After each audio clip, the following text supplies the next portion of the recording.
This is Mike Wallace with another television portrait from our gallery of colorful people. Throughout the United States, small pockets of intellectuals have become involved in a new and unusual philosophy which would seem to strike at the very roots of our society. The fountainhead of this philosophy is a novelist, Ayn Rand, whose two major works, The Fountainhead and Atlas Shrugged, have been bestsellers. We'll try to find out more about her revolutionary creed and about Miss Rand herself in just a moment. And now to our story. Down through history, various political and philosophical movements have sprung up, but most of them have died. Some, however, like democracy or communism, take hold and affect the entire world. Here in the United States, perhaps the most challenging and unusual new philosophy has been forged by a novelist, Ayn Rand. Miss Rand's point of view is still comparatively unknown in America, but if it ever did take hold, it would revolutionize our lives. And Ayn, to begin with, I wonder if I can ask you to capsulize, I know this is difficult, can I ask you to capsulize your philosophy? What is Randism? First of all, I do not call it Randism, and I don't like that name. I call it objectivism. All right. Meaning a philosophy based on objective reality. Now let me explain it as briefly as I can. First, my philosophy is based on the concept that reality exists as an objective absolute, that man's mind, reason, is his means of perceiving it, and that man needs a rational morality. I am primarily the creator of a new code of morality which has so far been believed impossible, namely a morality not based on faith. Not on faith, not on arbitrary whim, not on emotion, not on arbitrary edict, mystical or social, but on reason, a morality which can be proved by means of logic, which can be demonstrated to be true and necessary. All right. All right. Now, may I define what my morality is? All right. Because this is merely an introduction. My morality is based on man's life as a standard of value. And since man's mind is his basic means of survival, I hold that if man wants to live on Earth and to live as a human being, he has to hold reason as an absolute, by which I mean that he has to hold reason as his only guide to action, and that he must live by the independent judgment of his own mind, that his highest moral purpose is the achievement of his own happiness, and that he must not force other people nor accept their right to force him, that each man must live as an end in himself and follow his own rational self-interest. May I interrupt now? You may. Because you put this philosophy to work in your novel Atlas Shrugged. That's right. You demonstrate it in human terms in your novel Atlas Shrugged. And let me start by quoting from a review of this novel, Atlas Shrugged, that appeared in Newsweek. It said that you are out to destroy almost every edifice in the contemporary American way of life, our Judeo-Christian religion, our modified government-regulated capitalism, our rule by the majority will. Other reviews have said that you scorn churches and the concept of God. Are these accurate criticisms? Yes. I agree with the facts, but not the estimate of this criticism. Namely, if I am challenging the base of all these institutions, I'm challenging the moral code of altruism, the precept that man's moral duty is to live for others, that man must sacrifice himself to others, which is the present-day morality. What do you mean by sacrifice himself for others? Now we're getting to the point. One moment. Since I'm challenging the base, I necessarily would challenge the institutions you named, which are a result of that morality. All right. And now what is self-sacrifice? Yes, what is self-sacrifice? You say that you do not like the altruism by which we live. You like a certain kind of Ayn Randist selfishness. I would say that I don't like is too weak a word.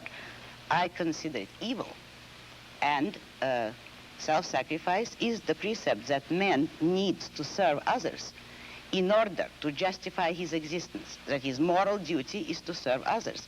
That is what most people believe today. Well, yes, we're taught to feel concerned for our fellow man, to feel responsible for his welfare, to feel that we are, as religious people might put it, children under God and responsible one for the other. Now, why do you rebel? What's wrong with this philosophy? But that is what, in fact, makes man a sacrificial animal. That man must work for others, concern himself with others, or be responsible for them. That is the role of a sacrificial object. I say that man is entitled to his own happiness and that he must achieve it himself, but that he cannot demand that others give up their lives to make him happy. And nor should he wish to sacrifice himself for the happiness of others. I hold that man should have self-esteem. And cannot man have self-esteem if he loves his fellow man? What's wrong with loving your fellow man? Christ, every important moral leader in man's history, has taught us that we should love one another. Why, then, is this kind of love, in your mind, immoral? It is immoral if it is a love placed above oneself. It is more than immoral, it's impossible. Because when you are asked to love everybody indiscriminately, that is, to love people without any standard, to love them regardless of the fact of whether they have any value or virtue, you are asked to love nobody. But in a sense, in your book, you talk about love as if it were a business deal of some kind. Isn't the essence of love that it is above self-interest?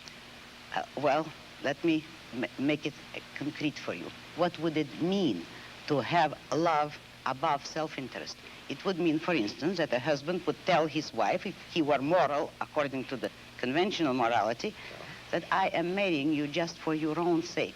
I have no personal interest in it, but I am so unselfish that I am marrying you only for your own good. Well, should husbands and wives would tally any up? woman like that? Should husbands and wives, tally up at the end of the day and say, well, now, wait a minute. I love her if she's done enough for me today, or she loves me if I have properly performed my functions? No, you misunderstood me. That is not how love should be treated. I agree with you that it should be treated like a business deal, but every business has to have its own terms and its own kind of currency. And in love, the currency is virtue. You love people not for what you do for them or what they do for you. You love them for the values, the virtues which they have achieved in their own character. You don't love causelessly. You don't love everybody indiscriminately. You love only those who deserve it. And then if a man is weak or a woman is weak, then he is beyond love? He certainly does not deserve it. He certainly is beyond. He can always correct it. Man has free will. If a man wants love, he should correct his weaknesses or his flaws, and he may deserve it. But he cannot expect the unearned, neither in love nor in money, neither in matter nor spirit. You have lived in our world, and you recognize the fallibility of human beings. There are very few of us, then, in this world, by your standards, who are worthy of love. Unfortunately, yes, very few. But it is open to everybody to make themselves worthy of it, and that is all that my morality offers them. If they will a way to make themselves worthy of love, although that's not the primary motive. Let's move ahead. How does your philosophy translate itself into the world of politics? Now, one of the principal achievements of this country in the past 20 years particularly, I think most people agree, is the gradual growth of social protective legislation based on the principle that we are our brother's keepers. How do you feel about the political trends of the United States, the Western world? The way everybody feels, except more consciously. I feel that it is terrible, that you see destruction all around you, and that you are moving toward disaster until and unless all those welfare state conceptions have been reversed and rejected. It is precisely these trends which are bringing the world to disaster, because we are now moving towards complete collectivism or socialism, a system under which everybody is enslaved to everybody. And we are moving that way only because of our altruist morality. Yes, but you say everybody is enslaved to everybody, yet this came about democratically, and free people in a free country voted for this kind of government, wanted this kind of legislation. Do you object to the democratic process? I object to the idea that people have the right to vote on everything. The traditional American system was a system based on the idea that majority will prevailed only in public or political affairs, and that it was limited by inalienable individual rights. Therefore, I do not believe that a majority can vote a man's life or property or freedom away from him. Therefore, I do not believe that if a majority votes on any issue, that this makes the issue right. It doesn't. All right. Then how do we arrive at action?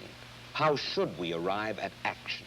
By voluntary consent, voluntary cooperation of free men, unforced. And how do our leaders arrive? How do we arrive at our leadership? Who elects? Who appoints? The whole people elects. There is nothing wrong with the democratic process in politics. We arrive at it the way we arrived by the American Constitution as it used to be. By the constitutional process as we had it, people elect officials, but the powers of those officials, the powers of government are strictly limited.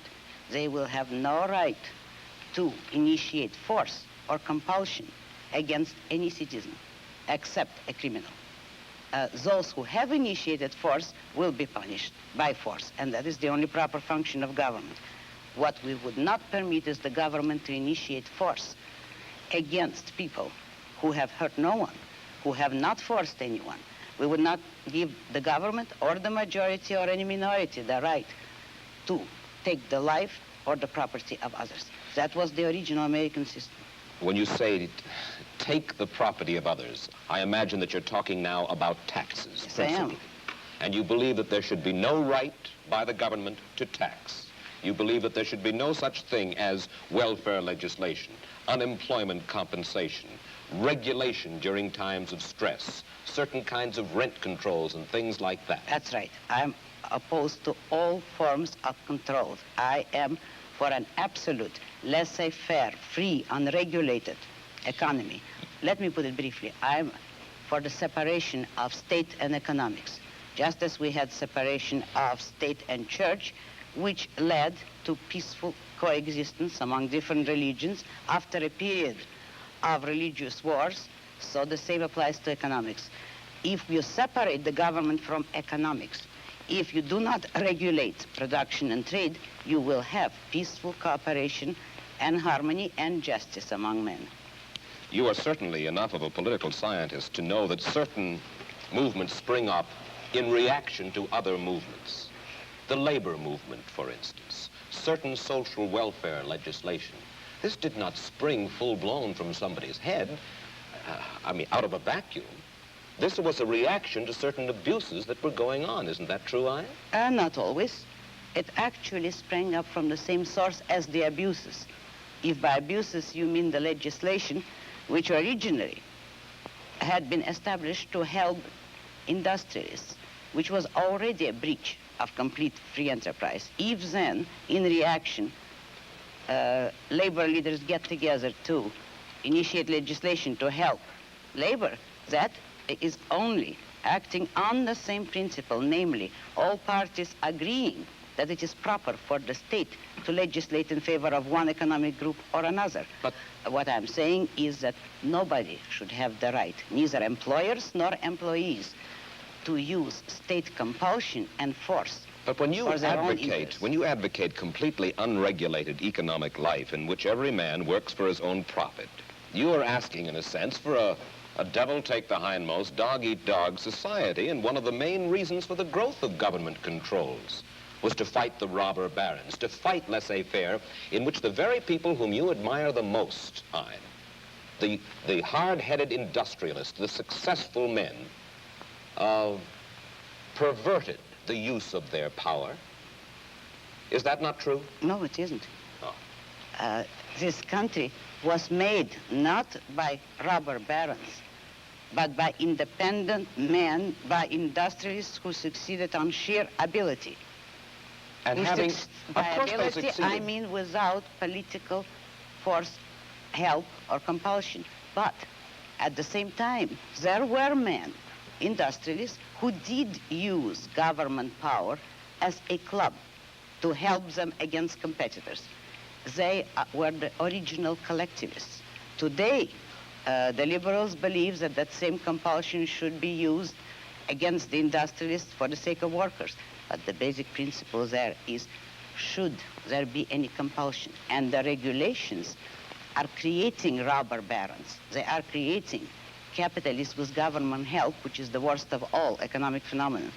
I think that you will agree with me when I say that you do not have a good deal of respect for the society in which you and I currently live. You think that we're going downhill fairly fast. Now, I would like you to think about this question, and you'll have a minute intermission to ponder it and then come back and answer it. Do you predict dictatorship and economic disaster for the United States if we continue on our present course? Do you? And we'll get Ayn Rand's answer in just a moment. And now back to our story. All right, Ayn Rand, what I'd like to know is this. Since you describe it as happening in your novel Atlas Shrugged, do you actually predict dictatorship and economic disaster for the United States? If the present collectivist trend continues, if the present anti-reason philosophy continues, yes, that is the way the country is going. But I do not believe in historical determinism, and I do not believe that people have to go that way. Men have the free will to choose and to think. If they change their thinking, we do not have to go into dictatorship. Yes, but how can you expect to reverse this trend when, as we've said, the country is run by majority rule through ballot, and that majority seems to prefer to vote for this modified welfare state? Oh, I don't believe that. You know as well as I do that the majority today has no choice. What do you mean? The majority has never been offered a choice between controls and freedom. How do you account for the fact that an almost overwhelming majority of the people who are regarded as our leading intellectuals and our leading industrialists, the men whom you seem to admire the most, the men with the muscle and the money, favor the modified capitalism that we have today? Because it is an intellectual issue. Since they all believe in collectivism, they do favor it. But the majority of the people has never been given a choice. You know that both parties today are for socialism, in effect, for controls, and there is no party. There are no voices to offer an actual pro-capitalist, laissez-faire economic freedom and individualism. That is what this country needs today. Isn't it possible that we all believe in it because we are all basically lonely people and we all understand that we are basically our brother's keepers? You couldn't say that you really understand it because there is no way in which you could justify it. Nobody has ever given a reason why men should be their brother's keepers, and you've had every example, and you see the examples around you of men perishing by the attempt to be their brother's keepers. You have no faith in anything? Faith? Only no. in your mind? That is not faith. That is a conviction. Yes, I have no faith at all. I only hold convictions. Who are you, Ayn Rand? When I say that, I would like to know just a little bit of your vital statistics. You have an accent which is... Russian. Russian. You were born in Russia? Yes. Came here? Oh, about 30 years ago. And whence did this philosophy of yours come? Out of my own mind, with the sole acknowledgement of a debt to Aristotle, who is the only philosopher that ever influenced me.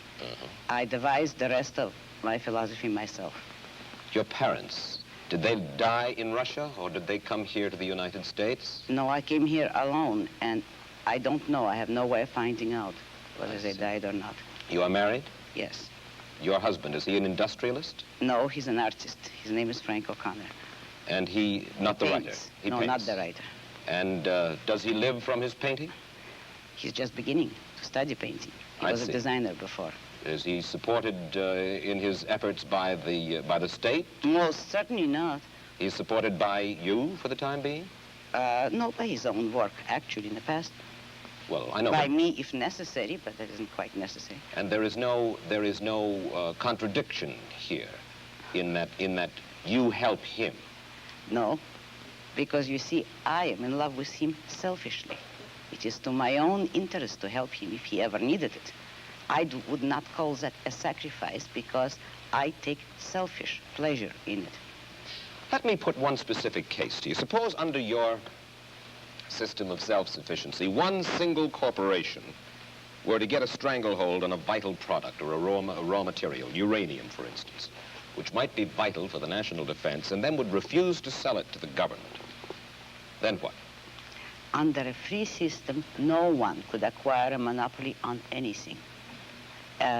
If you look at economics and economic history, you will discover that all monopolies have been established with government help, with the help of franchises, subsidies, or any kind of government privileges. In free competition, no one could corner the market on a needed product. And let's say there is a deposit. History will support me. There is a deposit of uranium in Nevada. It's the only one in the United States, and that's our only access to that. And for self-defense, we need this. Whereas, let's say, in the Soviet Union, the state is able to command that.